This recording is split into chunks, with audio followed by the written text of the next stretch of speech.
আমার কোনো বান্ধবী আছে যে তোমাকে মনে মনে পছন্দ করে কিন্তু বলতে পারছে না? হ্যাঁ আছে মনে হয়। আচ্ছা ঠিক আছে, তাহলে তাকে কল করো, কল করে বলো শরবতে চিনি লাগে পানে লাগে চুন, বন্ধু তোমার প্রেমের বিষয় হয়ে গেলাম খুন। এটা বলার পরে যেভাবে হোক তাকে আই লাভ ইউ টু বলাতে হবে। আচ্ছা ঠিক আছে, দেখতেছি। হ্যালো জান্নাত। হ্যাঁ দোস্ত, কি অবস্থা তোর? কেমন আছো? এই তো আছি ভালো, তুই কেমন আছোস? এই তো আলহামদুলিল্লাহ। কই আছোস এখন? বাসায়। তুই কোথায় আছিস? আমিও বাসায়।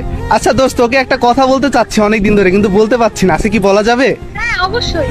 আচ্ছা তোর জন্য আমি একটা ছন্দ লিখছি। ছন্দটা হচ্ছে শরবতে চিনি লাগে পানে লাগে চুন, বন্ধু তোমার প্রেমে বিষে হয়ে গেলাম খুন। আই লাভ ইউ দোস্ত। ভাই তুই কি মজা, তুই কি ফাইজলামি শুরু করছো? না সিরিয়াসলি বলতেছি, আমি ফাইলামি করতেছি না। কিছু খাইছস মামা? না কিছু খাইনি মামা, সিরিয়াসলি বলতেছি। আমি তোর অনেক দিন ধরে পছন্দ করি, তুইও হয়তো আমার পছন্দ করিস। আমি তোকে পছন্দ করি কখন বললাম? না আমি তোর চোখ দেখে বুঝে গেছি যে তুই আমাকে পছন্দ করিস। তুই যদি আমাকে আই লাভ ইউ টু বলস, তুই যা চাস আমি তাই দিব। সুলতান এনে খাওয়াবি? আচ্ছা ঠিক আছে, ডিল ডান। যা এখন তো বল। ওকে, লাভ ইউ টু। বান্ধবী রাজি হয়েছে।